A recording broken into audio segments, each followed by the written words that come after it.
Cabai mahal. Saran saya jangan terlalu makan pedes. Beras mahal, jangan terlalu makan karbo. Lu lihat nih, harga cabai sempat 100.000 per kilo. Wakil Menteri Pertanian, ya udahlah sekali-kali. Enggak gini, maksudnya kayak kita berharap apa gitu. No hope. Sholat tarawih berhadiah uang. Ya Allah. Jangan gitu dong ngomongnya. Ini Bapak Detik. Gimana Mas-mas Detik? Ini.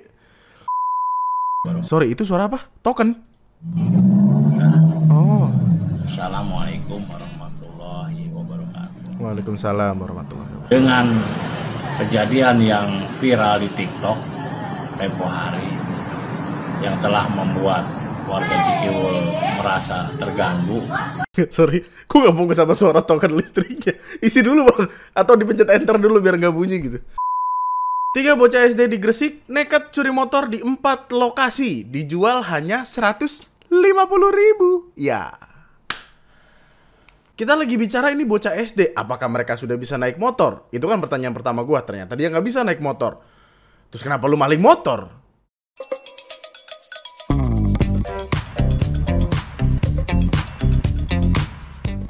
Hai, selamat datang di video gue kali ini dan selamat datang kembali di TNM. Selamat datang kembali di pembahasan lainnya, dimana kita akan melihat apa-apa yang sekiranya membuat gue penasaran dari internet. Dan gue bakal ngasih tahu lu tentang kayak apa sih yang sebenarnya membuat gue penasaran gitu. Karena kalaupun kita mau bahas tentang perkara politik, ya Allah, kayak no hope bro, wallahi, we are finished. Maksudnya perkara RUU TNI kita udah sempet ngeluh 2 jam di live. Perkara bola gue gak bisa gitu bahas karena gue gak ngikutin banget bola. Cuman yang dari kemarin analogi selalu gue denger tuh kayak lu bayangin di tengah-tengah manggung tiba-tiba vokalisnya cabut, diganti sama vokalis lain yang kita gak tahu secara nada masuk apa enggak. Atau lu lagi lari maraton, tiba-tiba ketika finishnya kelihatan nih, sepatu lu diambil diganti sama pantopel. Sebenarnya salah satu alasan kenapa politik jadi sangat aneh akhir-akhir ini, kita seperti tulisan ini, dipaksa sehat di negara yang sakit. Ya Allah.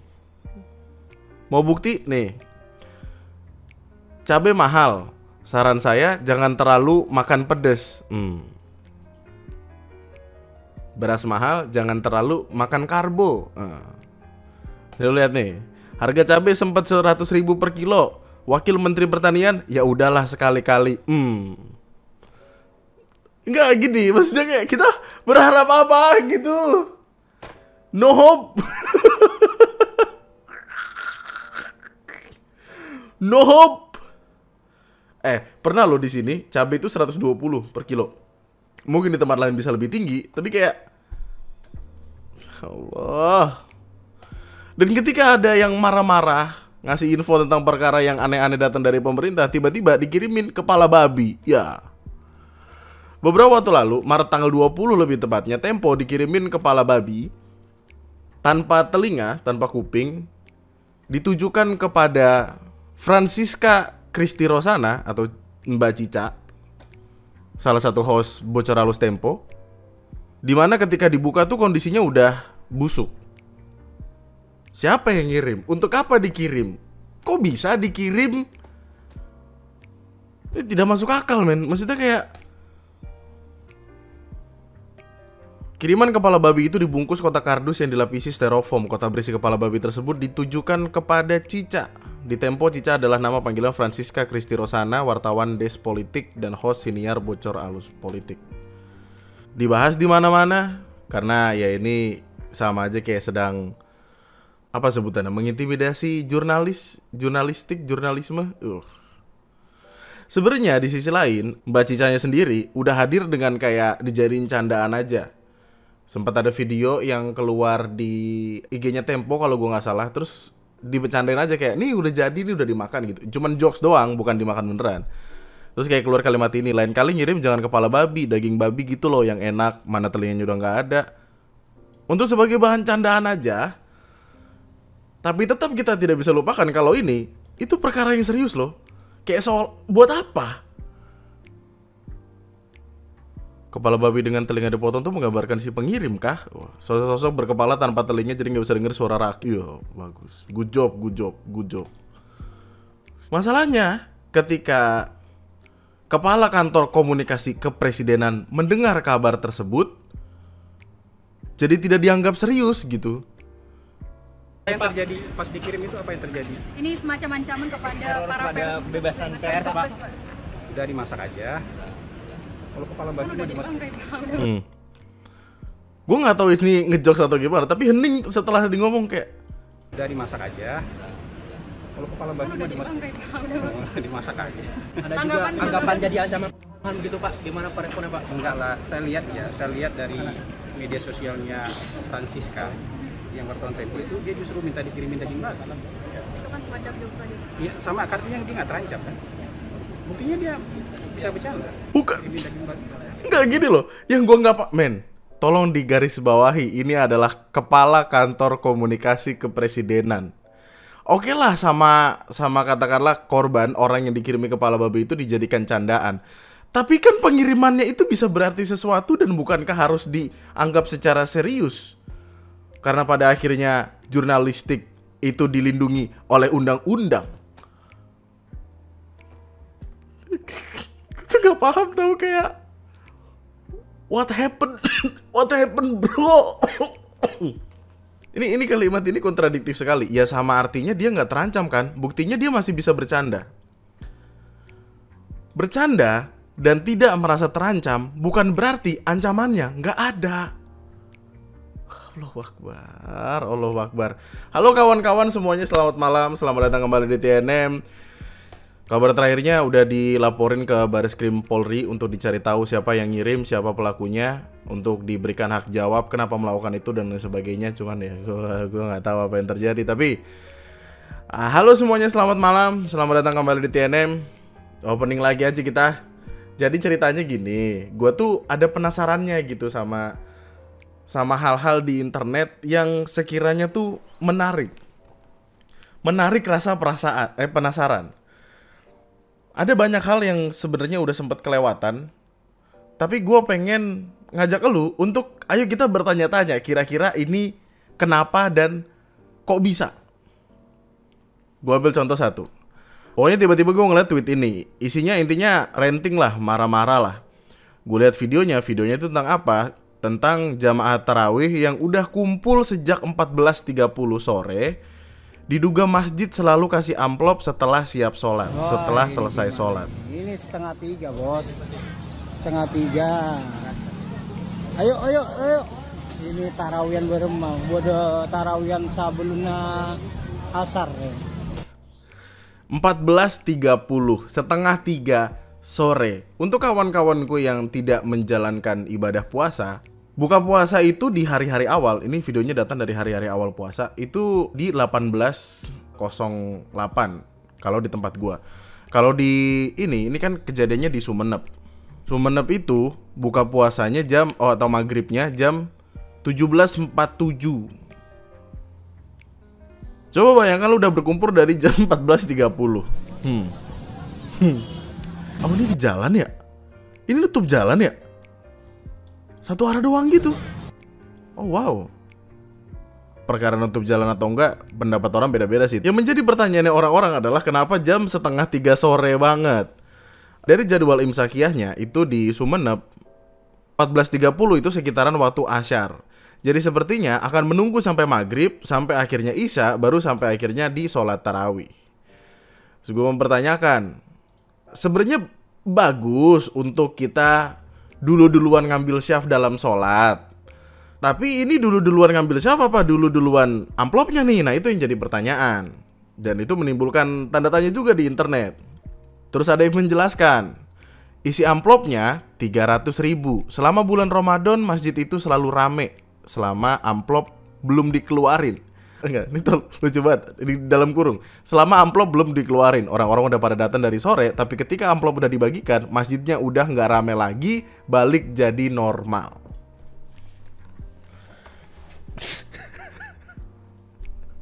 Daerahnya di mana? Di Sumeneb.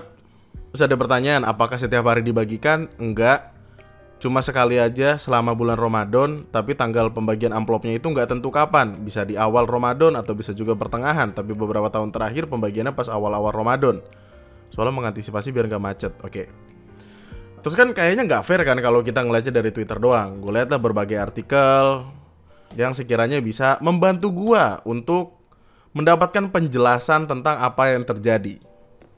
Ternyata peristiwa ini terjadi di Masjid Wakaf Abdullah, Kelurahan Kepanjin, Kecamatan Kota, Kabupaten Sumeneb, ya. Setiap tahun ribuan jemaah tarawih dari berbagai daerah datang berbondong-bondong ke masjid ini, tidak hanya untuk melaksanakan sholat tarawih, tapi juga untuk mendapatkan zakat mal dari Ketua Banggar DPR RI MH Said Abdullah yang rutin dilaksanakan setiap tahun. Muhammad Fauzi, salah satu tim penyalur zakat, menyampaikan bahwa pembagian zakat ini merupakan program rutin yang dilaksanakan setiap tahun, terutama di bulan suci Ramadan. Seperti tahun-tahun sebelumnya, MH Said Abdullah selalu berbagi dengan jemaah tarawih. Hari ini kurang lebih 15.000 amplop telah dibagikan kepada masyarakat. Kalau misalkan masing-masing amplop berisi Rp300.000, worth it kayaknya ya, nggak tahu. Gue tuh mau bertanyakan. Ini cukup menarik karena kalimat yang tadi keluar kan gitu kan. Apakah setelah amplopnya dibagikan keramaiannya masih akan seperti ini?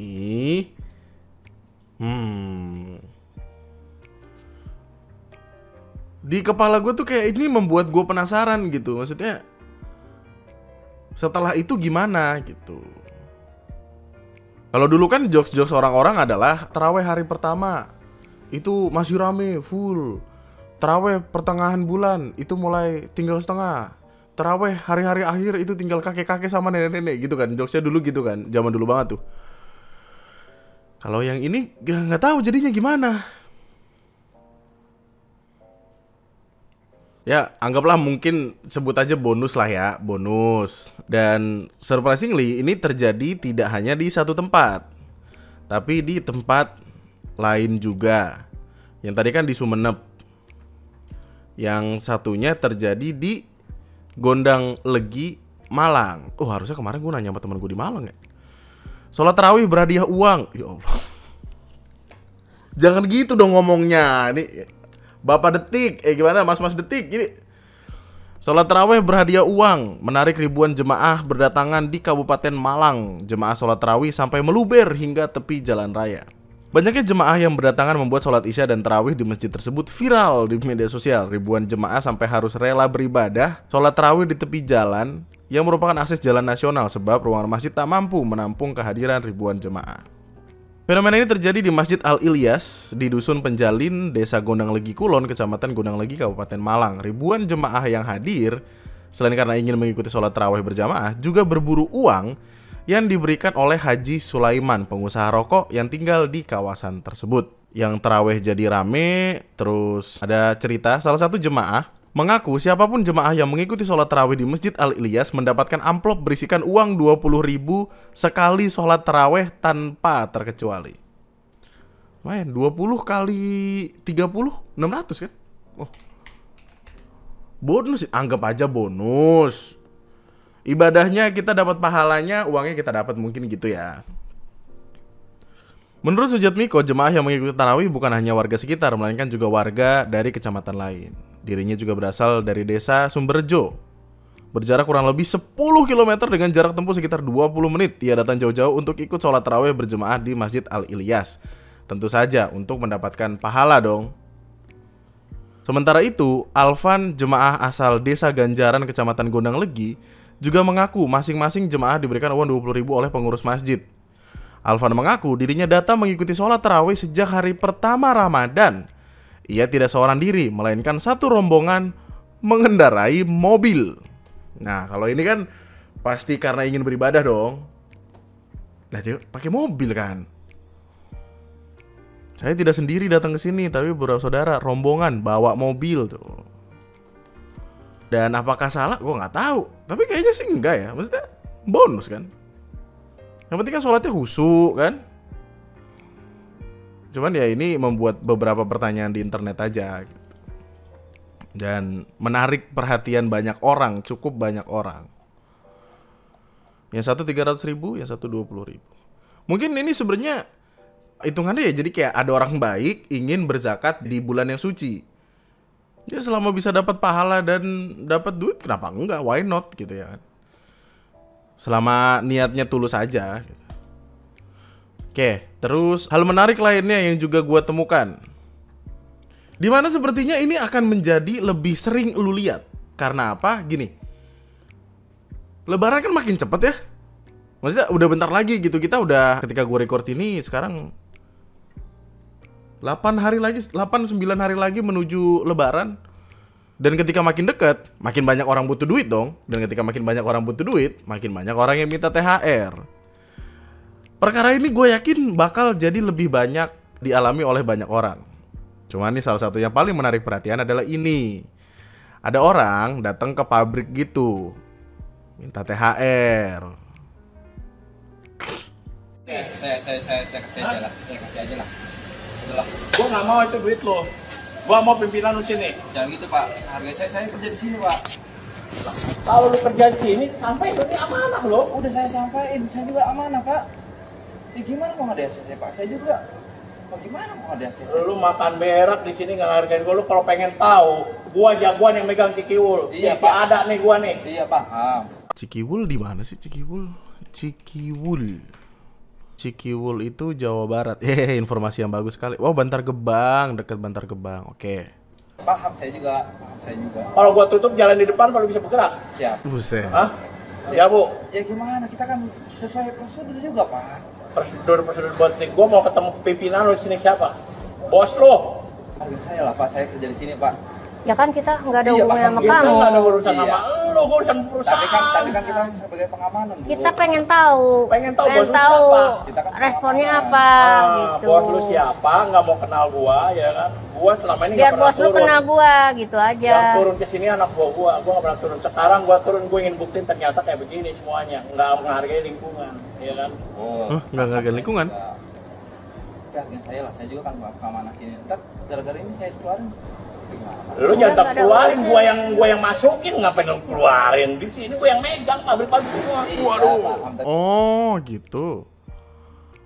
Gue tuh sebenarnya di sini respect banget ya sama security-nya, karena security-nya rela untuk kayak bahasa kasarnya menumbalkan dirinya sendiri gitu. Supaya apa?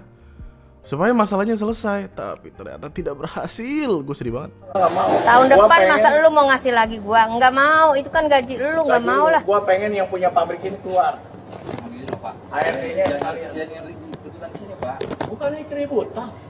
Gua masih gini, ini udah cara baik-baik gua loh. Nah, itu gua apa isi? Gua bela negara di sini ya kan. Iya. Gua mati-matian. Tuh. Iya kan? Paham saya juga, Pak. Nah, di sini lu baca. Iya kan? Iya. Gua jangan jadi penonton doang, lu nyari makan di sini. Ah, Dia gua nyari kan nih.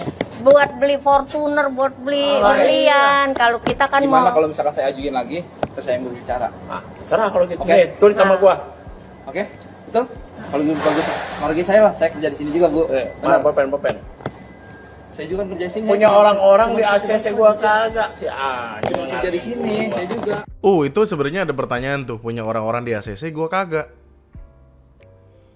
Gue nggak tahu itu benar kejadian atau tidak ya, tapi kalaupun benar kejadian mungkin udah empet. Jadi kayak, anjir dari kemarin udah ada, ini kenapa ada lagi gitu. Mungkin perusahaan berpikiran gitu, tapi gue nggak tahu. Oke, jadi intinya gitu ya. Yang menghadirkan rasa penasaran di kepala gue adalah gini. Ini, maksudnya gini, kita dari kemarin kan dengerin berita ini. Bahkan kan ada kalimat dari kepolisian yang bilang kalau, nih, keluarkan kalimat ini kan, Polres Metro Jakarta Barat. Gua nggak tahu ini artinya di Jakarta Barat doang atau enggak, tapi kayak lapor polisi bila ada ormas maksa minta THR Lebaran. Dan ini udah dari kapan tahu, kita udah membahas itu berulang kali. Maksudnya di internet udah sering lu lihat. Kemudian dia hadir dan memvideokan sendiri. Yang artinya yang memviralkan adalah mereka sendiri. Memviralkan sesuatu yang pasti akan memunculkan gejolak amarah dari beberapa orang. Dan itu problemnya. Dan itu yang gue pertanyakan. Kok bisa?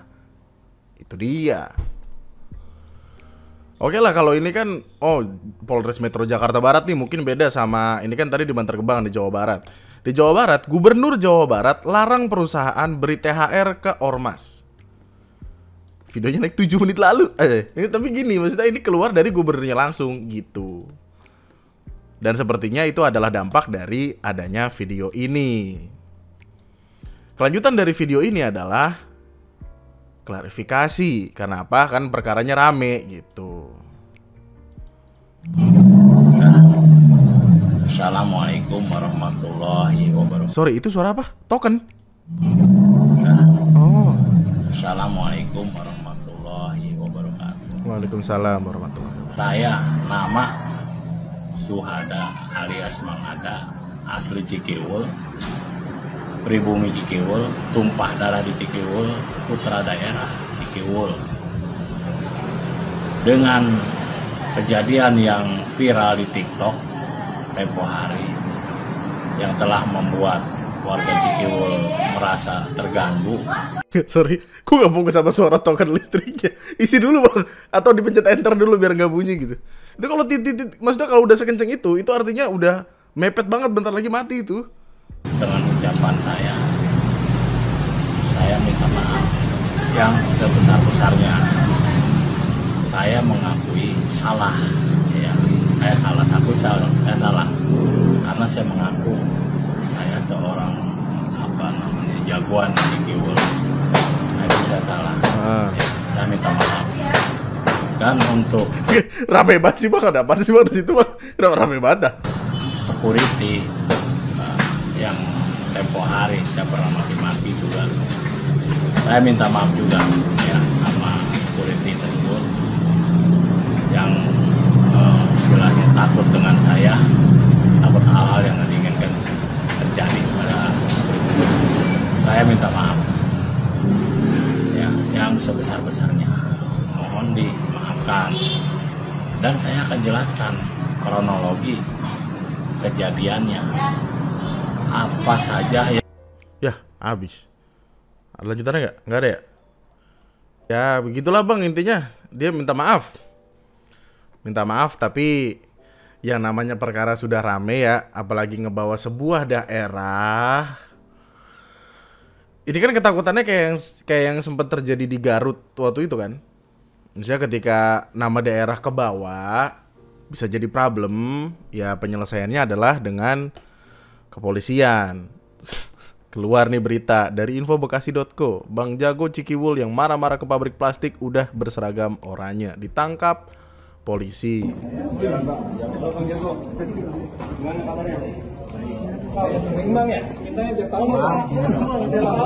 Sehat, Mang.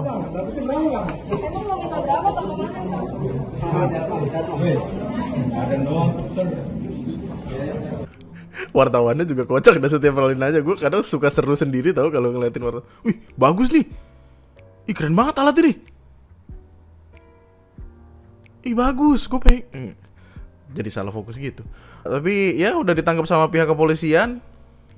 Sudah diamankan di daerah Sukabumi, sementara sedang proses penyidikan. Terus dipertanyakan siapakah sosok Suhada. Suhada bersama 3 rekannya mendatangi perusahaan plastik di Jalan Talikolot, Cikiwul, Kecamatan Bantar Gebang. Ini penting nih. Dalam kesempatan itu, Suhada diduga mencatut nama Lembaga Swadaya Masyarakat Gerakan Masyarakat Bawah Indonesia atau GMBI Distrik Kota Bekasi. Sebab saat mendatangi perusahaan plastik, ia mengenakan rompi hitam berlogo LSM GMBI. Terkait hal itu, sekretaris dari LSM tersebut memberikan bantahan. Ia memastikan Suhada bukan salah satu anggotanya. Terus abang siapa? Kan itu pertanyaannya. Abang siapa? Abang dari mana abang? Kenapa tiba-tiba hadir begitu abang? Udah bujit.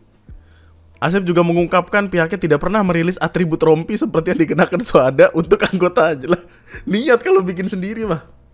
Oh, Asep merasa si Suhada telah mencoreng nama LSM demi kepentingan pribadi. Oh. Jadi orang ngaku-ngaku aja. Ya Allah. Saat menjalankan aksinya memalak berdari THR Lebaran, Suhada sempat diberi uang sebesar 20.000 oleh security perusahaan plastik. Yo, kasihan banget. Security-nya jadi harus tanggung jawab. Terus lu lihat ya gini. Jagoan Cikiwul curiga ada pengkhianat usai video disebar di grup WA viral. Kasat Reskrim menjelaskan video tersebut direkam oleh saksi inisial M yang juga teman DS. M kemudian menyebarkan video tersebut di grup WhatsApp internal Ormas. Saudara M memvideokan dan setelah video ini selesai, video tersebut di-share ke grup WhatsApp Kecamatan Bantar Gebang. Tidak tahu bagaimana akhirnya video itu viral di grup WhatsApp mereka sendiri. Sehingga pada saat viral, di antara mereka saling curiga. Ini ada pengkhianat.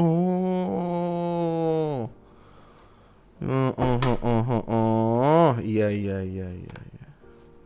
Sudah diamankan. Oke. Ya udah diamankan. udah intinya udah diamankan. Oke. Pelajaran 1. Nih, ikutin kata Bapak Gubernur Jawa Barat ini dong. Oke. Terus yang menjadi fokus lain gue adalah di artikel yang sama, masih dari Tribun. Insiden serupa juga terjadi di kantor Dinas Kesehatan Kabupaten Bekasi. Mohon diingat, Dinas Kesehatan. Urusannya dengan pemerintah dong, Dinkes bro.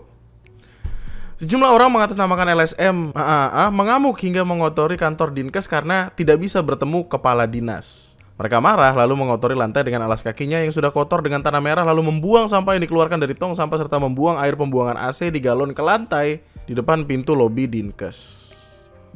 Akhirnya pihak Dinkes ngelapor ke pihak kepolisian dan ramai.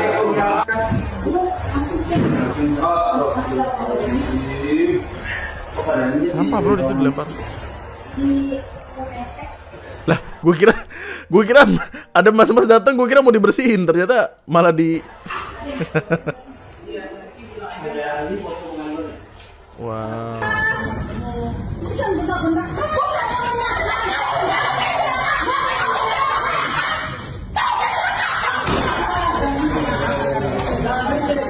Assalamualaikum warahmatullahi wabarakatuh. Tiba-tiba assalamualaikum warahmatullahi wabarakatuh. Waalaikumsalam warahmatullahi wabarakatuh. Saya Novi, Sekjen Laskar Merah Putih Kabupaten Bekasi. Pada hari ini, di kesempatan ini saya memohon maaf yang sebesar-besarnya untuk Dinas Kesehatan, Polsek dan juga Polres atas kejadian pada hari ini di mana anggota saya telah ada berbuat sedikit anarkis di Dinas Kesehatan. Udah sih, selesai sih.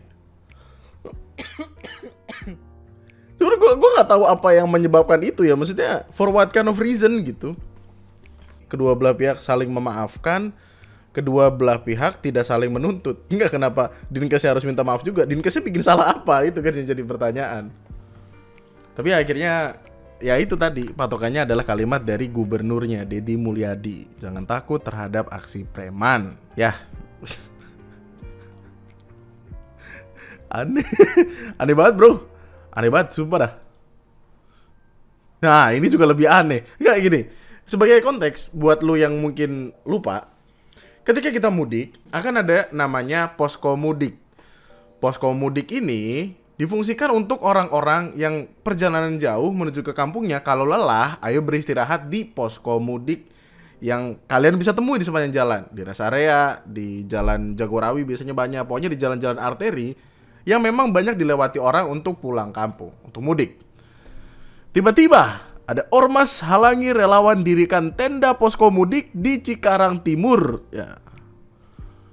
Pak, kita udah ngomong santai tapi masih apa ya? Jadi kalau jangan di sini apa jangan di sini? Enggak boleh di sini kenapa alasannya? Ini mana tahu alasannya bukan. Kenapa iya? Kenapa? Ya udah jangan. Apa jangan? Iya, enggak boleh. Enggak boleh. Oh gitu. Enggak. Ngomong apa? Enggak. Bukan kayak uno, dicor lo. Enggak, kalau kayak lo dibuat ya, siap. Enggak, siap. Yang hari sih bilang. Siap.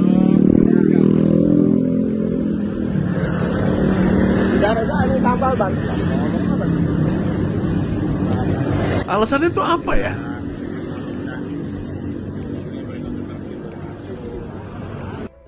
Udah gitu aja ya? Ya, coba gue pengen tahu dah. Ini men, yang gini menarik gak sih di kepala lu kayak kenapa nggak boleh? Alasannya apa? Bukankah itu jalan punya negara? Dan ini kan buat kepentingan orang banyak juga. Kenapa gitu? Video yang beredar itu menunjukkan ormas melarang pendirian posko mudik lebaran di Cikarang Timur, Kabupaten Bekasi, Jawa Barat. Dalam keterangan tersebut, posko lebaran yang hendak dibangun berada di atas tanah negara. Menanggapi hal tersebut, Menteri Perhubungan akan berkoordinasi dengan pemerintah daerah dan Polri untuk langkah-langkah penanganan kasus tersebut. Posko yang memang didirikan oleh pemerintah kok dilarang. Kan untuk umat juga ini. Dudi menegaskan, pendirian posko tidak lain untuk masyarakat. Posko ini berguna untuk memastikan kelancaran dan keselamatan mudik lebaran. Kenapa tiba-tiba nggak boleh? Itu kenapa? Tanah ini milik Allah. Tiba-tiba gitu. Enggak, tapi ini di tanah negara kan, bukan di tanah orang. Enggak, kalau misalkan itu memang di tanah orang, ya mereka berhak marah. Maksudnya tanah yang ada pemiliknya ya mereka marah ya udah. Kalau misalkan tanah negara, ya nggak apa-apa dong. Enggak, terus problemnya di mana gitu? Maksud gue kadang nggak paham dah. Kan ini punya negara nih. Negara pengen bikin posko untuk membantu masyarakat kalau mudik rehat di sini nih, minum kopi apa kayak gitu. Tiba-tiba ada enggak.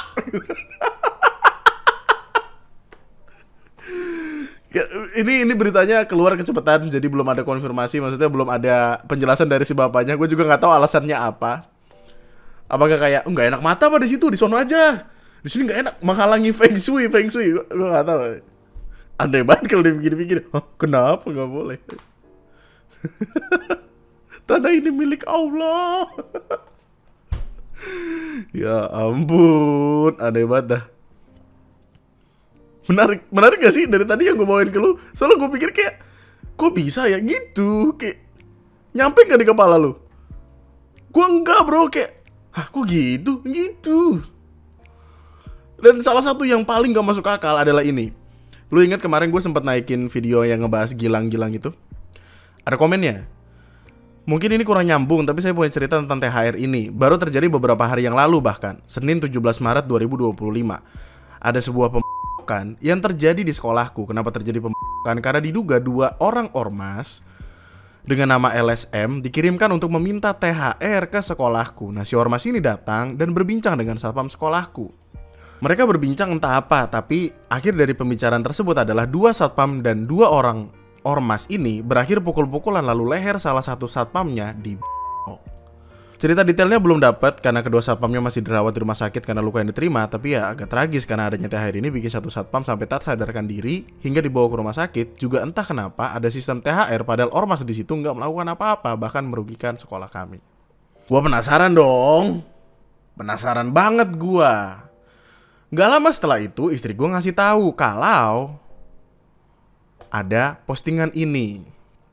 Postingan yang memperlihatkan rekaman CCTV dari sekolah yang dimaksud, dimana narasinya udah jauh lebih gak masuk akal. Satpam Kabupaten Tangerang di bagian kepala dan wajahnya dipukul dengan sebilah pisau oleh oknum anggota ormas setelah permintaan THR mereka tadi respon Senin 17 Maret. Korban berinisial K mengalami luka tusuk pada bagian kepala belakang dan korban berinisial S mengalami luka memar pada bagian hidung. Kapolresta Tangerang, Kombes Baktiar Joko Mujiono mengatakan pelaku sebelumnya mendatangi sekolah untuk menanyakan surat permohonan THR. Usai diarahkan ke bagian humas, mereka terlibat adu mulut dengan satpam hingga terjadi. Polisi kini tengah memburu para pelaku dan sampai saat ini hilang. Kabar lainnya adalah korban ternyata merupakan anggota Persaudaraan Setia Hati Trate atau PSHT. Akibat dari kejadian ini, puluhan anggota PSHT menggeruduk dan merusak eks-kantor LSM Gerhana. Sementara itu, kepala desa mengatakan akan menutup ormas tersebut dengan kalimat, "Saya akan menutup karena anak buahnya melakukan kejahatan dengan niat membunuh, minta THR." Ini jarang sekali loh, banyak orang setuju sama yang dilakukan PSHT. Maksudnya, kali ini gue dukung PSHT, baru kali ini PSHT didukung netizen gitu. Karena bener-bener emang ya didatangi langsung digeruduk. Terus gue cari artikel untuk mendukung informasi perkaranya. Terus dijelaskan kalau kedua oknum LSM itu datang ke sekolah pakai sepeda motor jam 12. Keduanya bukan untuk minta THR. Nah, ini kalimat ini yang rada rancu. Humas SMKN Kabupaten Tangerang, Mansur, mengungkapkan mulanya kedua oknum LSM itu datang ke sekolahnya menggunakan sebuah sepeda motor jam 12 siang. Kedatangan keduanya, kata Mansur, bukan untuk minta THR, tetapi ingin menanyakan soal surat yang dikirimkan minggu lalu. Isi surat tersebut berisi dugaan oknum LSM terhadap SMKN Kabupaten Tangerang terkait penyelewengan dana bantuan operasional sekolah dan BBM subsidi. Bertemulah dengan saya waktu itu dan oknum itu pun menanyakan soal surat yang telah dikirim. Isinya bukan soal THR, tapi dua oknum itu menduga kalau SMKN telah menyelewengkan dana BOS dan dana BBM subsidi, padahal itu tidak benar. Kami saja tidak ada dana BBM subsidi. Nah, setelah ngomong sama Mansur, dua oknum LSM itu berupaya menemui kepala sekolah, tapi bilang kepala sekolahnya lagi ada di luar. Terus mungkin karena dirasa udah cukup mengganggu, security pun akhirnya turun tangan. Tapi ketika ngomong sama security, LSM tersebut ngeluarin jam. Jadi ini malah ngebikin pertanyaan lain. Mereka nggak datang karena THR, tapi mereka datang untuk mensomasi sekolah tersebut. LSM datang untuk mensomasi sekolah tersebut atas dugaan korupsi dana BOS dan penyalahgunaan BBM bersubsidi. Padahal sekolah tersebut katanya tidak menggunakan BBM bersubsidi. Nah, ini ada info lain. Namun menurut Mansur, surat somasi yang dilayangkan dua anggota LSM itu salah alamat. Jadi dia itu pernah ngelayangin surat sekolah kita, nih surat somasinya itu. Di inti suratnya itu salah. Pertama, alamatnya SMKN 9 Kabupaten Tangerang Argo Subur, tapi mereka menulis di Jalan Raya Serang. Berarti kan beda sekolah. Jadi mungkin mereka malu, terus ke gap, terus kayak apa segala. Mungkin ya, kita nggak tahu. Orang kabur men, belum ketangkep sampai sekarang. Sampai ketika video ini naik. Aneh. Jadi pertanyaan nggak di kepala lu? Tentu dong. Apalagi ini sudah ada di titik dimana yang nonton gua yang langsung bercerita.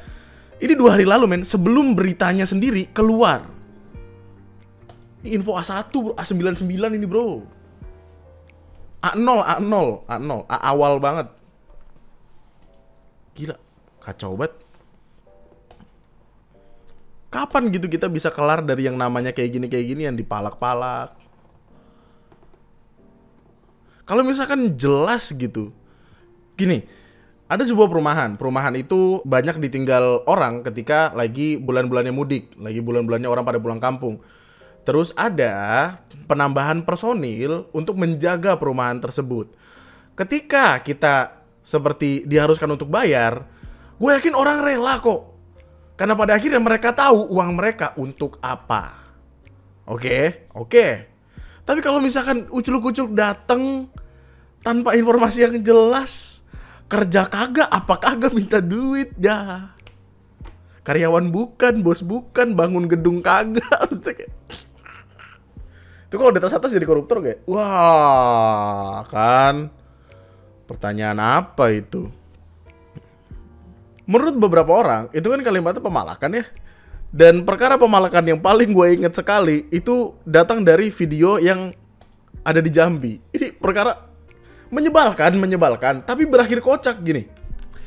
Ada supir memvideokan sebuah kejadian di mana mereka dipalak di Jambi jalan arah ke Muaro Sabak, di mana udah meresahkan dan banyak supir yang kena palak, termasuk yang merekam video. Iya, cuman kamu ini apa? Untuk dikasih tahu tuh diam dulu. Iya, kamu minta 200 itu apa? Bang, turun dari dulu. Enggak. Maunya enak kamu aja.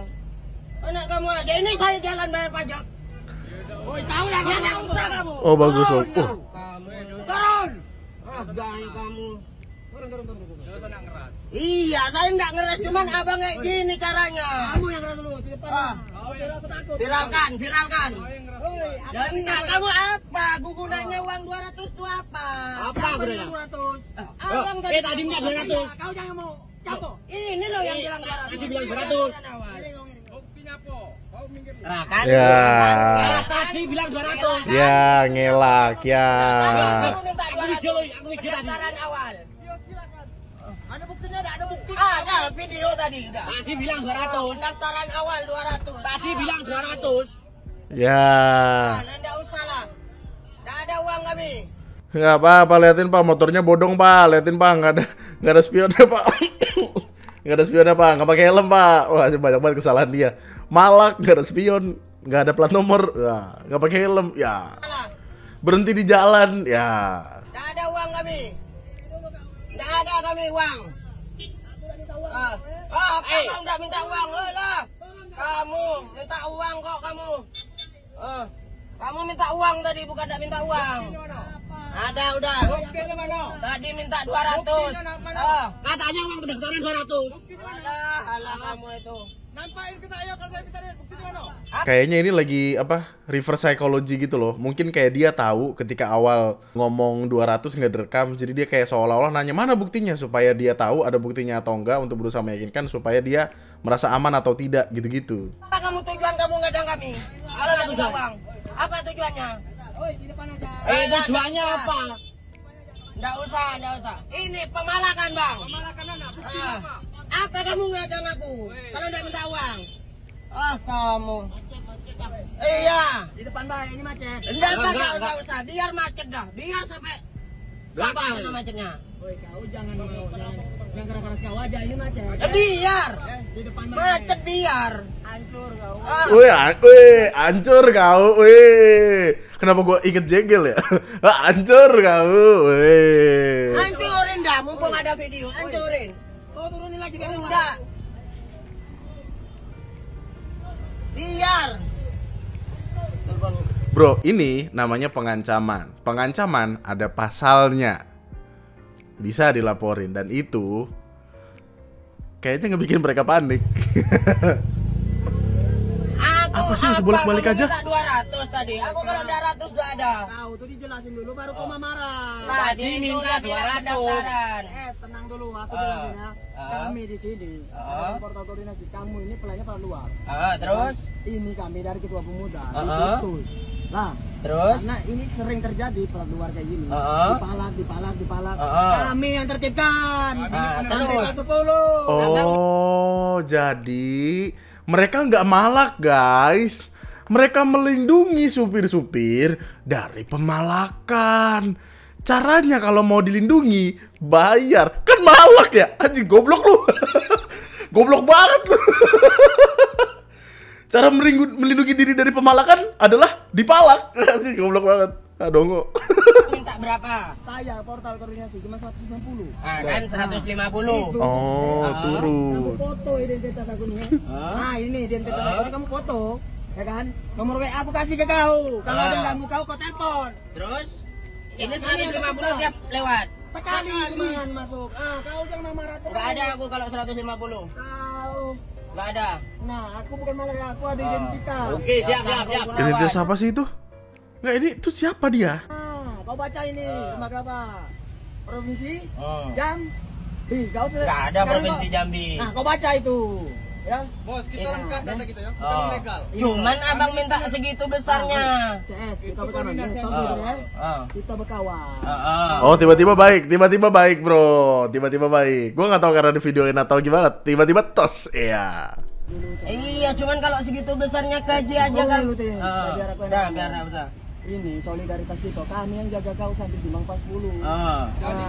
Kalau ada yang nganggu-nganggu kau, kayak gini, kami yang tertibkan. Kau coba, ini di foto, kami saya kasih ke WA ke abang. Kalau ada gangguan nanti aku yang tertibkan. Nah, itu. Cuman kalau aku segitu besarnya nggak ada. Itu cuma satu kali. Iya, biarpun satu kali. Emang kita perlu gini. Ini kan jalan negara. Kita melewati jalan tersebut karena kita warga negara. Kenapa kita harus dapat perlindungan dari orang-orang yang kagak tahu siapa? Ada kemungkinan dipalak, Bang, di depan. Jadi gue mesti ngejagain lu. Kalau lu mau gue jagain, bayar ya. Gitu lah. Saya aja 1 tahun baru lewat sini nih. Jadi bang, semua tempat tuh ada aturan. Janganlah bang langsung marah kayak gitu. Iya, cuman kalau langsung modelnya ngadang tengah jalan kayak gitu gimana kan? Dulur, bukan ngadang tengah jalan dulu, tapi iya, disuruh minggir kan. Jalan miring, muatan coba lihat Pinang ini. Dulur. Cuman kamu yang nggak numbur. Jadi kita ke depan Mbak ya biar macet. Ya enggak, kalau segitu besarnya aku nggak ada, terus terang aja ya. Solidaritas dulu lah. 20 aja, Dre. Oh, 20.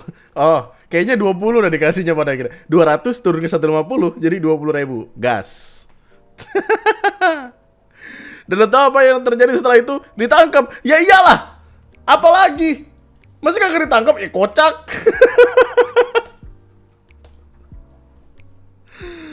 Aduh, lucu banget. Nih ada detailnya. Preman yang memalak supir truk di Jambi ditangkap. Pelaku ditangkap setelah viral. Ya, setelah viral. Pelaku adalah Syahru Gunawan, 29 tahun. Ya gue kira setua apa. Tapi mukanya tua banget sih. Iya gak sih? Bro, mukanya tua banget bro, gak bohong gua. 29 tahun. Dia diamankan tim Resmob Disretkrimum Polda Jambi.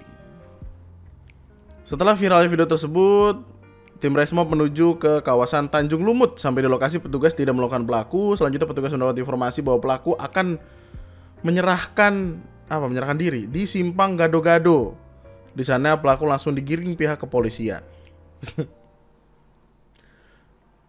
Terus ketika di kantor kepolisian, dicek urinnya. Nggak tahu itu ada di situ, saya nggak tahu Pak. Plastik buat apa? Itu plastik nggak tahu, ditaruh entah teman saya yang naruh Pak. Saya nggak sadar gue ada di situ Pak. Ketika ada tes urin, positif narkoba. Iya. Sadar. Dia nggak cuma plastik aja. Hah? Nggak sadar gimana? Boleh diperiksa atau apa pun Pak. Memang saya nggak tahu itu. Kata teman saya tadi yang taruh Pak. Oh nggak boleh lagi. Kamu di apa? Mau kenapa kau nangis? Saya nggak preman Pak. Kenapa kamu nangis? Nangis? Kenapa nangis? Perasaan dia sangar banget di ini. Kok nangis? Kau nyabu di mana kau? Hah? Udah masuk penjara kau ya? Pak. Tuh gimana itu positif gimana? Hah? Itu positif nyabu gimana? Hah? Kok jiper? Dan ini adalah hukuman paling wadaw. Dia diminta pihak kepolisian untuk menyanyikan lagu kebangsaan Glory Glory Man United. Let's go. Glory Glory Man United itu. Manchester United, betul. Hah? Ini cepet kong. Ulangi, bentar, ulangi yang keras. Ayo yang keras. Glory Glory Man United. Ayo dong dengan kebanggaan. Glory Glory Man United. Jangan hafal Pak.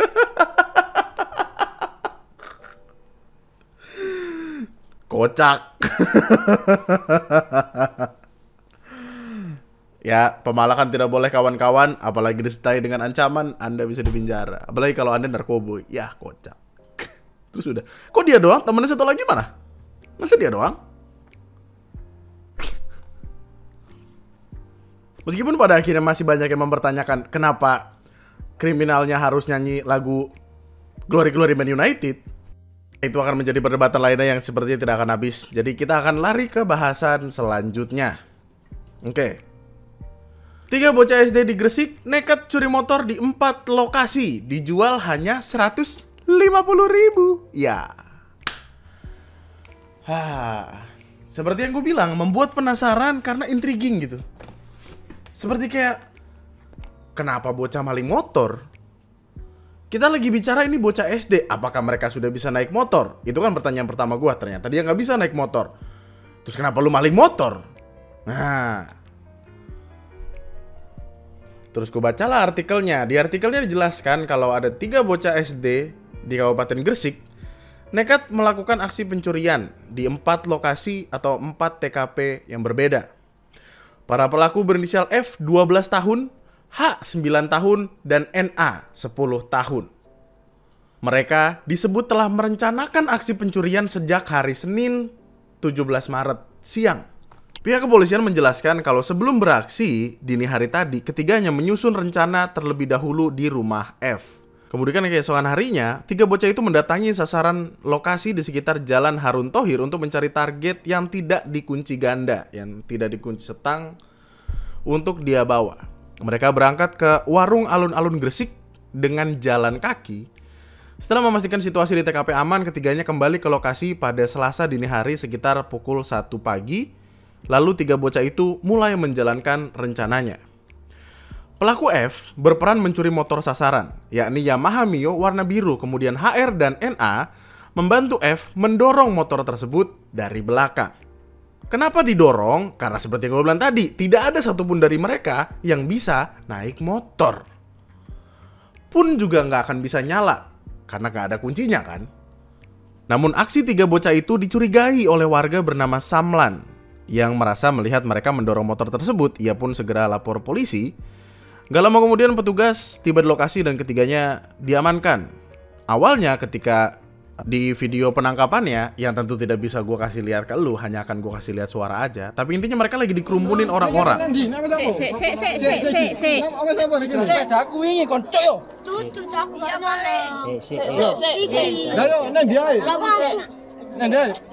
Intinya diinterogasi, terus mereka ada nggak ngaku apa segala macem. Tapi ketika pihak kepolisian datang ke TKP, ketiganya mengaku melakukan pencurian sepeda motor di 4 lokasi berbeda. Lu bayangkan, bocah SD umur 9, 10, dan 12 tahun. Apa yang terjadi dengan bangsa ini? Sampai anak-anak kecilnya bahkan menjadi kriminal. Menimbulkan pertanyaan di kepala kita. TKP yang pernah dicuri pelaku antara lain perumahan Pondok Permata Suci dengan barang bukti Yamaha Mio, alun-alun Gresik mencuri Yamaha Mio hitam putih, Jalan Harun Thohir mencuri Honda Beat, dan di parkiran pangkas rambut di Jalan Harun Thohir Yamaha Mio biru putih. Oh, rata-rata Mio sama Beat ya? Oh, mungkin karena Mio-nya tuh gampang kali didorong ya.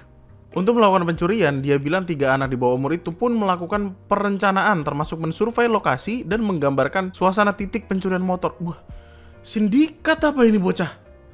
Enggak, yang harus dipertanyakan pertama, ini beneran mereka yang maling atau tidak? Takutnya mereka disuruh sama orang-orang gede gitu loh, terus kemudian diupahin gitu-gitu. Takutnya kan, karena kan penyelidikan masih berlanjut kan. Atau kedua, mereka emang sindikat aja dari awal gitu. Gua tahu ya, ini gap kita sama bocah SD sekarang tuh kayak cukup jauh gitu. Maksudnya, gua rada syok pernah pergi ke salah satu sekolah ketika lagi jam istirahat. Omongan-omongan yang keluar dari mulut mereka itu sampah semua. Maksudnya, tipikal omongan-omongan kasar gitu. Tapi ya gue pikir, cuman segitu aja. Kenapa sampai ada pikiran bocah maling motor? Nah, apa yang terjadi? Men, mereka kalau misalkan beneran itu atas inisiatifnya mereka riset loh.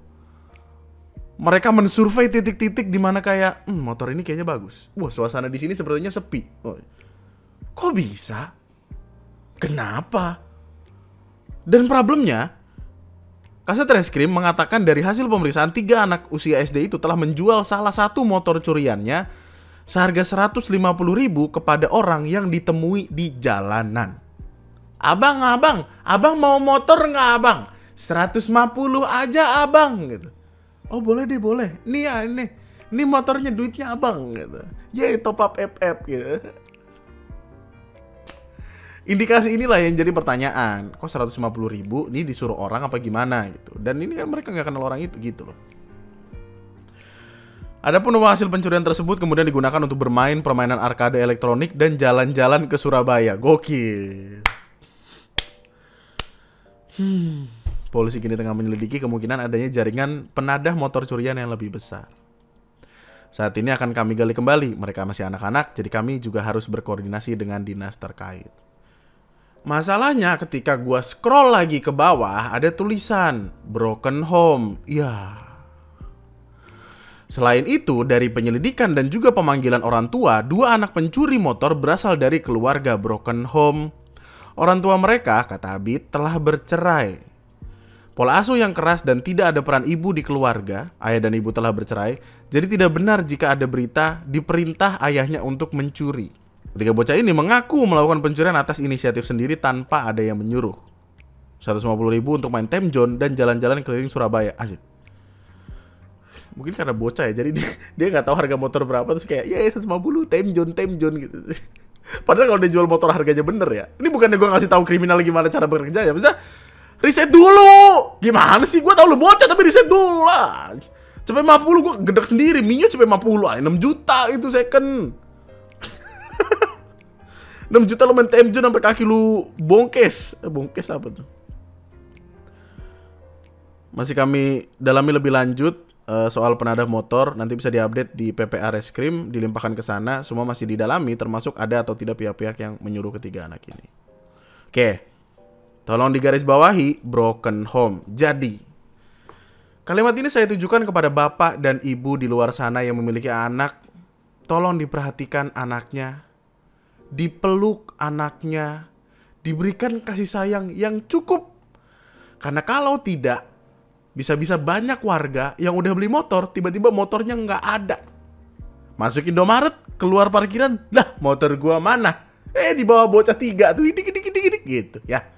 Dipeluk anaknya gitu ya. Anak yang lahir dan dibesarkan dengan pelukan orang tua akan menjadi, gue nggak tahu sukses atau enggak, tapi at least lebih baik. Kasian banget, masa alasan utamanya broken home. Kasian banget.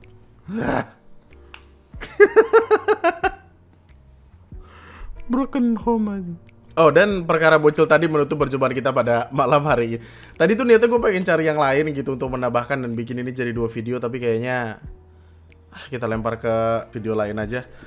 Jadi untuk hari ini itu dulu ya. Terima kasih sudah menemani dan membuat saya percaya kalau rasa penasaran akan hal-hal yang menarik tadi itu bisa membuat kita mengobrol cukup panjang sampai akhirnya bisa melupakan masalah sementara. Karena masalah akan selalu ada, khususnya dari negeri ini. Lu bisa follow sosial media gue di @lunatictwister. Lu bisa tinggalin like dulu di video ini, komen di bawah, dan subscribe untuk menunjukkan dukungan kamu kepada channel ini. Terima kasih banyak sudah menemani. Kita akan bertemu lagi lain kesempatan. Love you all so much. Nama gue Andri, sekian dan